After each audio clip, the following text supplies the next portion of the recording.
নমস্কার বন্ধুরা, বাসন্তীর রান্নাঘরে আপনাদের স্বাগত জানাই।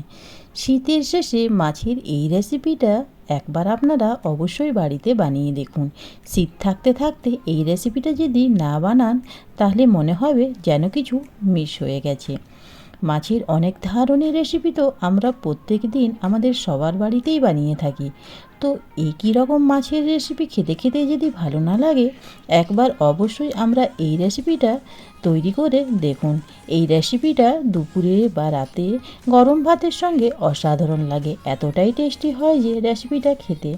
তাহলে চলুন আমাদের এই রেসিপিটা দেখে নেওয়া যাক। এই রেসিপিটা বানানো কিন্তু খুবই সহজ, কম সময়ও লাগে, একদম হাতের কাছে থাকা কয়েকটি উপকরণ দিয়ে বানিয়ে নিতে পারেন।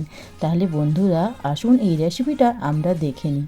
ভিডিওটা অবশ্যই পুরো দেখবেন আর আমার চ্যানেলকে লাইক কমেন্ট সাবস্ক্রাইব অবশ্যই করবেন। তাহলে আসুন আমরা এই মাছের রেসিপিটা দেখে নিই। সবথেকে প্রথমে আমি এখানে নিয়ে নিয়েছি রুই মাছ, আদা, জিরে, সরষে আর ধনে আর কাঁচা লঙ্কা, টমেটো নিয়ে নিয়েছি, ধনে পাতা আর দুটি পেঁয়াজ নিয়ে নিয়েছি। সবথেকে প্রথমে মাছটাকে নুন আর হলুদ আর লঙ্কা গুঁড়ো দিয়ে ভালোভাবে মেখে নেব। এখানে আমি নিয়ে নিয়েছি রুই মাছ, আপনারা চাইলে এটা কাতলা মাছের করতে পারেন। তো মাছের গায়ে নুন হলুদ আর লঙ্কা গুঁড়ো ভালোভাবে মাখিয়ে দিলাম। আর এখন আমি মাছগুলোকে ভালোভাবে ভেজে নেব। মাছগুলোকে বেশি কড়া ভাজবো না, মাছগুলোকে এপাশ ওপাশ ভালোভাবে ভেজে নেব। তো বন্ধুরা পেনের মধ্যে আমি দিয়ে দিয়েছি তেল, তেলের মধ্যে দিয়ে দিলাম একটু নুন, যাতে মাছগুলো কড়ার মধ্যে না লাগে। আর বন্ধুরা এখন আমি একটি মাছ এইভাবে তেলের মধ্যে দিয়ে দেব। গ্যাসের ফ্লেমটা হাই করে মাছগুলোকে ভাজবো, আর মাছগুলোকে বেশি ভাজবো না। তো বন্ধুরা পেনে আমার মাছ দেওয়া হয়ে গেছে। এখন আমি মাছগুলোকে একবার অন্য পিসে পাল্টি করে নেব। এক সাইড আমার মাছগুলো ভাজা হয়ে গেছে, অন্য সাইডেও আমি ভেজে নেব। আর অন্য সাইডেও মাছগুলোকে 1 থেকে 2 মিনিট ভাজার পরে এখন আমি পেন থেকে এগুলোকে কেড়ে নেব।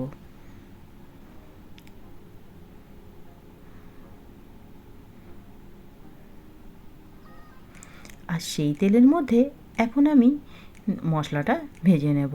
মশলার জন্য সবথেকে প্রথমে মিক্সিং জারে আমি এই যে জিরে, ধনে, আদা, কাঁচা লঙ্কা এটাকে আগে বেটে নেব। আর এর মধ্যে এখন আমি দিয়ে দেবো এই যে ধনে পাতাটা নিয়েছি, ধনে পাতাটা এর সঙ্গে বেটে নেব। এর মধ্যে আমি দিয়ে দিলাম 1 চামচ পোস্ত দানা, আর দিয়ে দেবো এখন আমি ধনে পাতাটা। ধনে পাতাটাকে ভালোভাবে বেছে ধুয়ে নিয়েছি। এখন মিক্সিং জারে এর একটি পেস্ট আমি তৈরি করে নিলাম।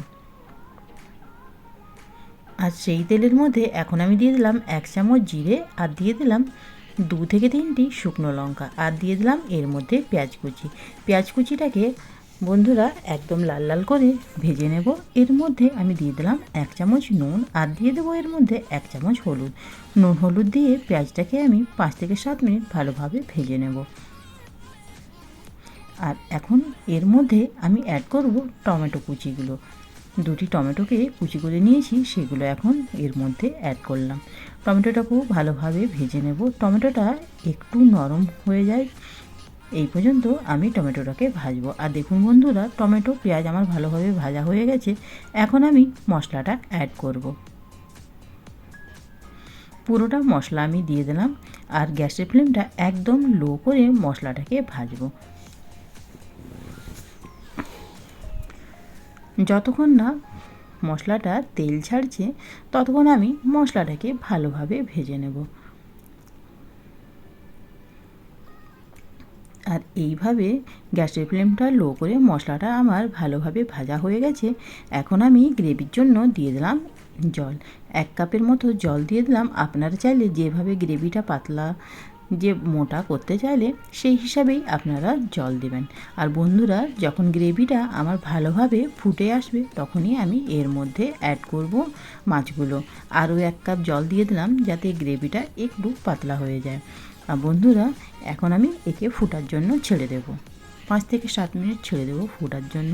আর দেখুন বন্ধুরা এইভাবে যখন ভালোভাবে ফোটার আরম্ভ করবে তখন আমি মাছগুলোকে দিয়ে দেব, যাতে মাছগুলো এর মধ্যে একটু ফুটে ভালোভাবে ভিতর থেকে সেদ্ধ হয়ে যায়। সবগুলো মাছ এখন আমি দিয়ে দিলাম গ্রেভির মধ্যে। গ্যাসের ফ্লেমটা কিন্তু বন্ধুরা আপনারা লো রাখবেন, আর লো করে ভালোভাবে মাছগুলো এইভাবে দিয়ে আপনারা এর মধ্যে ঢাকনাও দিতে পারেন। তো বন্ধুরা এইভাবে 5 থেকে 7 মিনিট হবার পরে এখন আমি এর মধ্যে দিয়ে দেবো উপর থেকে 1 চামচ গরম মশলা, আর দিয়ে দেবো এর মধ্যে 1 চামচ চিনি। গরম মশলা আর চিনি দিয়ে একে আমি এইভাবেই ছেড়ে দেব 5 মিনিটের জন্য, যাতে গরম মশলার গন্ধটা ভালোভাবে মাছের মধ্যে আসতে পারে। তো বন্ধুরা এইভাবে 5 মিনিট হবার পরে এখন আমি একটু এইভাবে নেড়ে নিলাম, আর এখন আমার মাছ একদম কমপ্লিট হয়ে গেছে। গ্যাসের ফ্লেমটা এখন আমি অফ করে দেব, আর বন্ধুরা এখন আমি এটাকে পরিবেশন করব। তো বন্ধুরা এইভাবে শীতের শেষে আমার এই মাছের রেসিপিটা অবশ্যই ট্রাই করুন। একদম কম মশলা দিয়ে তৈরি, এটা একদম ঘরোয়া উপকরণ দিয়ে তৈরি। খুবই টেস্টি এই রেসিপিটা, গরম ভাতের সঙ্গে কিন্তু এটা অসাধারণ লাগে। তাহলে বন্ধুরা এই রেসিপিটা অবশ্যই ট্রাই করুন, আর ভালো লাগলে আমার চ্যানেলটাকে লাইক, কমেন্ট আর সাবস্ক্রাইব অবশ্যই করবেন, এটা আপনাদের কাছে আমার অনুরোধ রইল।